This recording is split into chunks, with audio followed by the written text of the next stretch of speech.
exploring a very important topic from ecology called the life history strategies.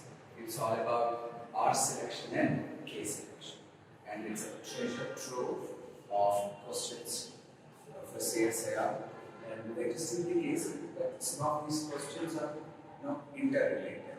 They interrelate the life history strategies with behavioral ecology, right? With population ecology as well as community ecology. So it becomes very important to understand the life history strategies, right? Before we discuss R selection and K selection, let's discuss some basics here, because you need some primer here to understand what this R selection and K selection is all about. You need to get yourself acquainted with a few concepts here. The first is carrying capacity. Carrying capacity, the previously the concepts of the still. Carrying capacity is represented by K. So K stands for carrying capacity. What is carrying capacity? The statement is here. Number of organisms supported by environment. In a given environment, we know there are a number of resources. Those resources will support only a finite number or a particular number of organisms, not more than that. Right? That is what is called as carrying capacity.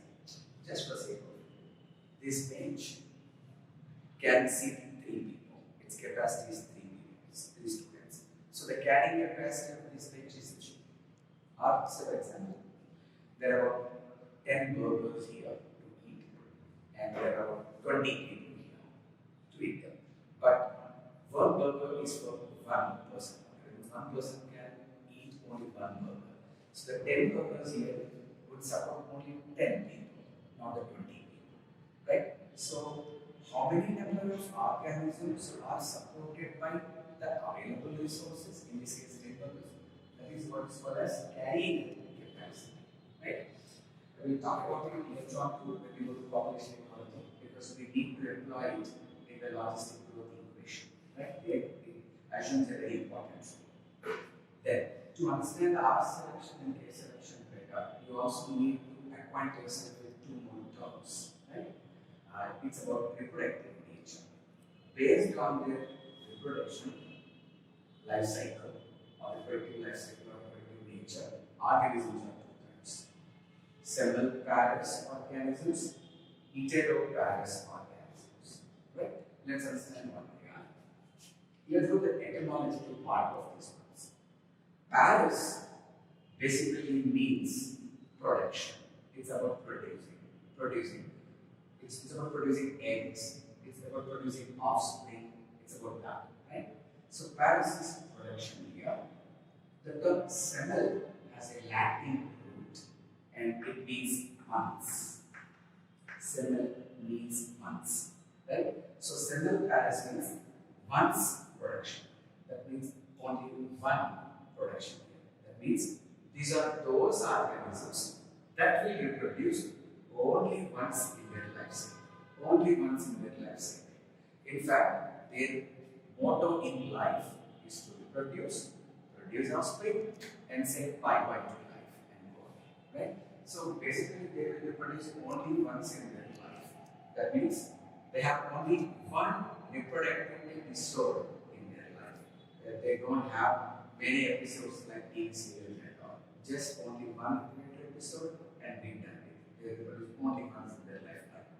The examples are insects, the salmon fish, and for plants, grasses and bamboo. Right? So these are all semal-parous organisms. They reproduce only once in lifetime. The second one, heteroparous organisms. The heteroparous organisms, again, the root word parous means again production. The term hetero means repeated or repeated. That means here the organisms will reproduce repeatedly. The organisms will reproduce throughout their life. Throughout their life they reproduce. That means they have many reproductive episodes. As an example, it says mammals. Right? So thus, based on reproductive nature, and they keep talking about based on reproductive nature, thus there are two types of organisms. Semelparous are those that reproduce only once in lifetime. Heteroparous organisms are those that reproduce many times in their lifetime. Right? Now, keep this in mind because we'll apply it to the R selection and K selection strategy. Right? Now, again, before we go into the complete details of the correlates and all, let's get acquainted with the two terms here once. R selection, or better, R selected species, K selected species. You need to understand what those two species are. Then we'll explore the correlates. Let's first explore R selected species. What is R selected species? R here refers to per capita rate of increase or intrinsic rate of increase. But we come about those technicalities in population ecology. As of now, it's not necessary to remember all those things. In simple terms, R means reproductive capacity. Reproductive capacity. Right? So what is an R selected species? If we do that, if you have observed, both these two terms have selected. That means they have been selected. They have been selected for what? And when whom? The greatest agent of evolutionary change, natural selection, is the one that will select these species. Natural selection will select the species. That's why the name R selected species and K selected species. But how does natural selection select these species? In a sense, in what context or in what terms does natural selection select them? Let us see. Here, natural selection selects the organisms, programs the organisms to continuously increase their reproductive capacity. That means natural selection tells the species that their only aim in life is to improve their reproductive capacity and do nothing else. Do nothing else, literally nothing else. That means these species have been selected to maximize their rate of increase. That means they have been selected to increase their reproductive capacity. They keep on improving their reproductive capacity. Improve reproductive capacity, improve reproductive capacity. That's it. That is the sole aim of their life. That is how natural selection has designed them, programmed them to increase their reproductive capacity. Right? The case selected species. Here, the case stands for the carrying capacity. Okay. Here, natural selection programmed the populations, programmed the species to live at constant levels. That means here the populations won't vary much. Populations will always be constant, right? More importantly, the populations will be very close to or just at the carrying capacity. Here, the population's aim is to maintain themselves. Here, the main aim of the population for the species is to maintain stable levels of population, either close to carrying capacity or in carrying capacity. Right? Their aim in life is not about increasing reproductive capacity and all. They just want to have a cozy, stable life. That's all. Right? So thus we have two kinds of species here: R-selected species and K-selected species. R-selected species want to always increase their reproductive capacity. K-selected species would always want to live at stable levels, at carrying capacity. Right? Now, employing this R-selected and K-selected species concept, let's understand a few more things. The more important aspect from an examination perspective is not the definition of R-selected species or K-selected species. It is more about their traits. It is more about their correlates. The questions for the examination are more about the comparison between R-selected species and K-selected species. That's why the correlates or traits assume a lot of importance. Right? Now let's explore those things once again. First, lifespan or generation time. How is the lifespan or generation time of R-selected species? How is the generation time of K-selected species? To make you understand this one, I have a simple example. You can apply this and easily understand the correlates, right? For R selected species, always keep insects in mind. R selected species means insects. For K selected species, always keep in mind mammals, right? So it becomes very easy to understand. R selected species are insects, K selected species are mammals. So let's explore these traits once now. So how is the lifespan or generation time of R selected species? Have you seen any time insects living to 100 years, 120 years, and then appearing in the newspapers as the longest living organism on Earth? No, no. So it's quite obvious that insects live only for a short time. Their lifespan is very short, right? Comparatively, the asexual species have a long lifespan. We have a lifespan that is longer, obviously, than the insects. You will outlive the insects, right? So the asexual species have a longer lifespan. So R selected short lifespan, asexual species longer lifespan. Development rate. What is the development rate or the rate of development in both organisms? Development is always fast in our selected species, whereas the development is rather slow in K-selected species. We take a lot of time to develop. We go to the different stages of life, right? From infants to kids to the adulthood and middle life and all. So, but obviously, development rate here is very slow, whereas in insects or in our selected species, the development is faster. Body size. But obviously, insects are always smaller size, whereas selected species are large. Obviously, the comparison between an insect and an elephant, right? K-selected species are large, insects are small. Reproductive age. What is this? This is about when they reproduce in their lifetime. Do they reproduce quite early in their lifetime? Or do they take more time, complete 18 years or 21 years, and then go for reproduction and all? So when do they reproduce? Do they reproduce early in their lifetime or do they reproduce late in their lifetime? Insects or the arsenic species have an early reproductive age. The asexual species obviously will have a late stage of reproduction. Reproductive age is very late in there. Reproductive nature. Reproductive nature here refers to whether they are single parents or whether they are heteroparents. Right? As you can notice here, all selected species are single parents in nature, whereas asexual species are heteroparents in nature. That means all selected species only will reproduce once in their lifetime. That's all. Though they want to increase their reproductive capacity, their reproductive result is only one. Right?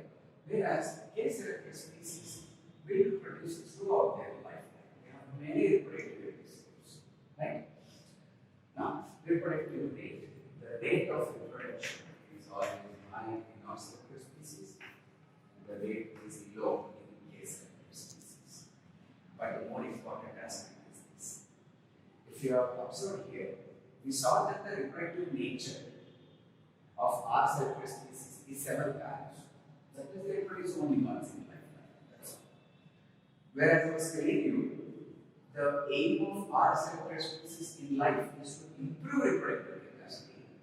Another hand, I tell you that they reproduce only once. Now, how can this be compensated? They reproduce only once, but they want to increase their reproductive capacity. How is it possible? Especially because if you are producing only once and producing only a small number of offspring, it is quite evident that the species will be slowly driven towards extinction. So to compensate that, the R selected species will have a large brood size. That means the number of offspring they produce in one reproductive episode is many. Number of offspring they produce is many. They produce a large brood. They produce a large clutch or large nectar. They produce a number of offspring. They produce many number of offspring in one reproductive Thus, even when they reproduce only once, they produce many offspring to compensate. Case of species, it's quite evident, right? You have seen most humans producing only one baby at a time. I'm not going to put twins or triplets or all those, but as a general rule, we produce only one child at a time. So obviously here the brood size is quite small, right? And that's why this is what happens. They reproduce throughout their life, but they produce only a small number of offspring. So again, compensatory mechanism here, right? Let's go to further coordinates here. Size of offspring. How is the offspring when produced? Obviously, insects, last week insects would obviously be smaller, and obviously the offspring will have large size. And if you observe, the brood size in Arcellus species is large. That means the number of offspring produced are more, but the size is small. So they will produce smaller sized, larger number of offspring. They produce small sized offspring, but many of them. Whereas Caselector species, if you have observed, they produce small number of organisms or small number of things, but the size of the offspring will be large. So it's it's a bit contradictory here.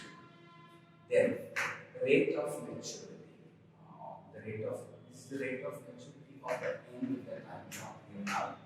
End mature here fast.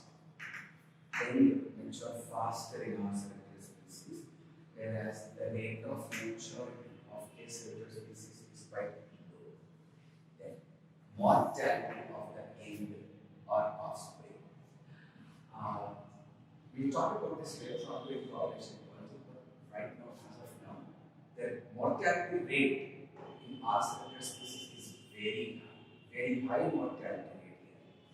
One reason why the mortality rate here is high is because of lack of parental care. Right? That means there is not much parental care of the offspring in Arcellus species. It's quite obvious. I guess you have never seen an insect singing a lullaby to its children. Is it not so? So there's not much parental care here.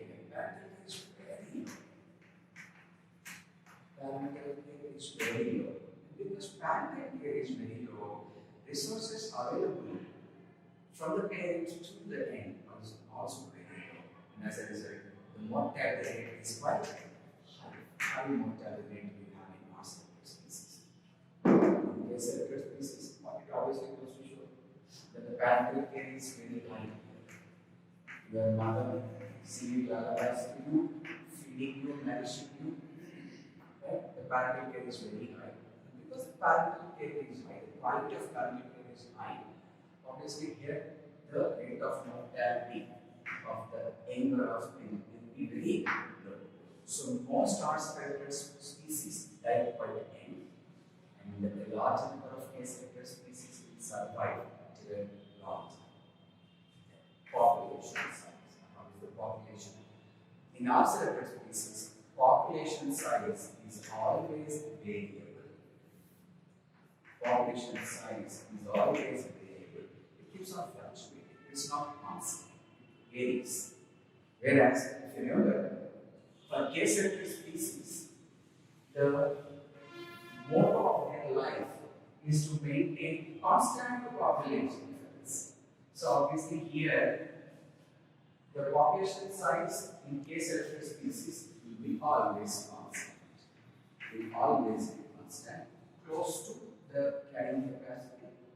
Right? So population size is variable in Arcellus species, whereas it's quite constant in Caselector species.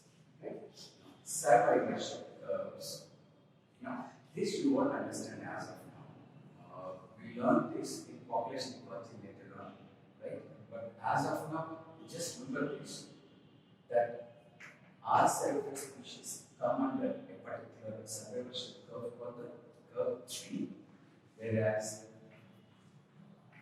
Caselector species come under the first and second survivorship curve. We discussed other question because when we talk about the demographic techniques in population ecology, not now. Then mortality is the death rate.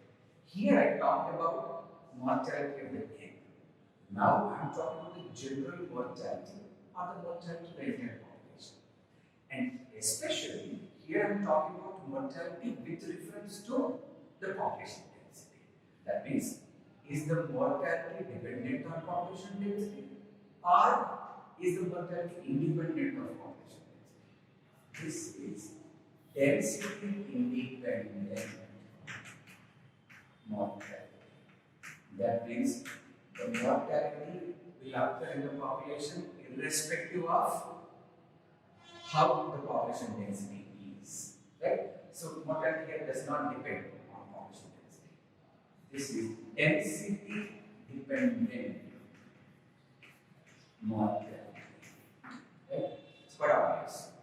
The greater the population density, the higher the rate of mortality. Because the greater the population density, the more is the pressure on the available resources. And as the resources are consumed, as resources dwindle, decrease, there will be a lot of competition for resources, and that would lead to more increased mortality. We talk about this to from population ecology. The metabolic rate of all cellular species is quite high, whereas the metabolic rate of acellular species is low. Competitive ability. I guess you have never seen insects or any acellular species go to a competition, Olympics or something like that, right? Competitive ability of acellular species is really poor, whereas all selected species, K-selected species, the competitive ability is quite good, it's strong. Dispersal ability, they will need to disperse to different kinds of environments. They will need to go to different kinds of environments. This dispersal ability of our selected species is quite good, whereas it is very poor for that of acellular species. Acellular species love a stable environment. They don't want a variable environment. They don't want a harsh environment. They just want to adapt themselves to a stable environment where there is not much variation in the environment. Type of habitat. Correlated with this, the type of habitat for our selected species is always harsh. Their habitat has harsh conditions. Whereas I was just mentioning, the habitat for the acellular species is always a stable habitat. Right? Lastly, social organization. Now, how is the social organization? Except the eusocial insects, I don't think you might have seen insects living in a family together at home, no? Binge watching, doing watch potato, eating and doing watching TV and all. There is not much social organization among the insects or among the acellular species. You don't find a social hierarchy except for the eusocial insects. We talk about that later. But in case of your species, you will find certain amount of social hierarchy or social organization. Right? So social organization is poor, whereas social organization is very good here, very strong social organization here. Right? So thus, as you can observe, in a number of correlates or traits, the R-selected species and A-selected species are like at the two ends of a spectrum, the living spectrum. The two ends of the living spectrum, the two ends of the life histories, you have the R-selected species and K-selected species. Now, the beauty of this particular life history strategy, the beauty of this particular correlation can be best understood only when we explore some questions. Right? So let's see some questions now based on the life history strategy. There are a number of questions from the life history strategies from the R selection and K selection. Let's understand a few questions here, right? And all of them are from the JRF. Right? The first question: compared to K selection, R selection favors. Next, he is asking about R selection. is asking about R selected species in comparison to the K selected species. So what are the traits of an R selected species? Let's explore. Rapid development, yes, that is a feature of R selected species. Smaller body size, yes, too. And they have early reproduction, yes, and several pairs reproduction. Yeah, that's true. R-selected species are rapid in their development, they have smaller body size, their reproduction is single pairs as we discussed previously, and they also reproduce quite early in their age. So this statement seems to be correct. But let's explore the other statements also once. Let's dissect them once so that we will understand whether this is correct or not. Now, the second statement, rapid development. Again, R-selected species do have rapid development. Smaller body size, that's right as well. They have early reproduction, that's right as well. But the catch is, it is mentioned here as heteroparous development. Heteroparous development is not a feature of R-selected species. It is a feature of K-selected species. K-selected species, if you look up, have a number of reproductive episodes in their lifetime. They reproduce throughout their lifetime. Whereas R-selected species reproduce only once. So obviously heteroparous development is not correct for the R-selected species. So this statement goes wrong. Third, slow development. That's it. The first term itself gives away slow development. R-selected species always have fast development. So obviously slow development is wrong here. Larger body size is also wrong here. They have late reproduction, that is quite common as well. Heteroparous reproduction. All of those choices are wrong. He's actually referring to K-selected species. Okay? These are not the traits of R-selected species. So obviously this statement is also wrong. Now, slow development, again, the choice goes into the A. This is not so. Okay? R-selected species always have rapid development. They don't have slow development. Though they have smaller body size, they never have slow development. And they never have late reproduction or heteroparous reproduction. So this choice is always wrong too. So of all the four choices, the most appropriate one is the first one. So R-selected species in comparison to K-selected species have rapid development, small body size, early development of reproduction and several pairs of reproduction. That's the first question. Let's explore the second one too. And the second question, suppose you discovered a new species. You have discovered by something new species, and that species, of that species, you know only two traits. You will be able to understand only two traits of that.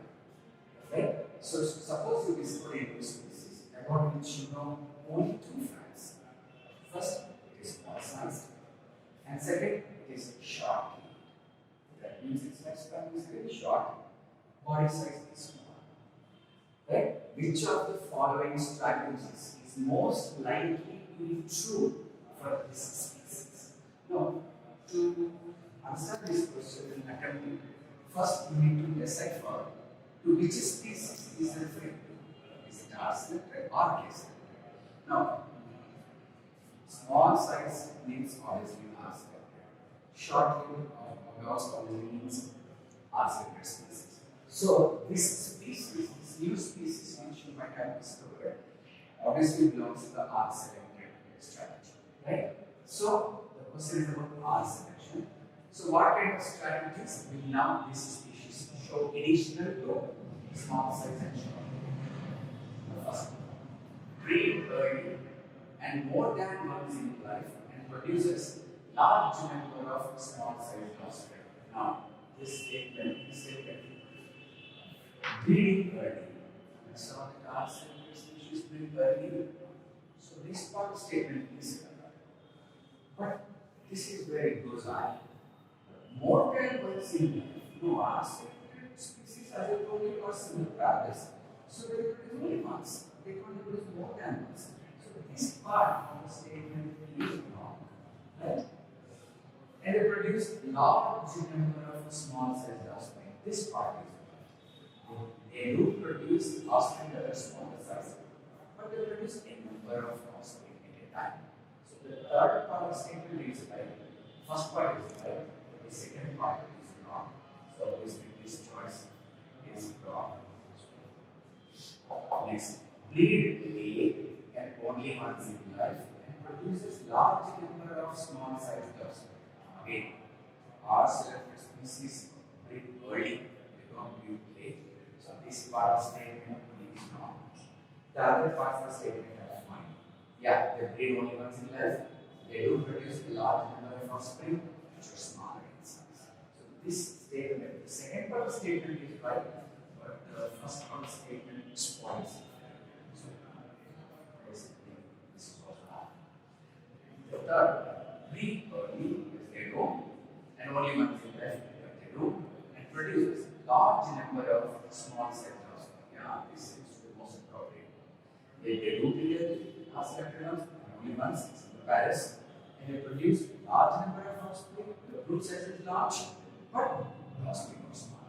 So this seems to be right, but we still hold on to that until we go to photo.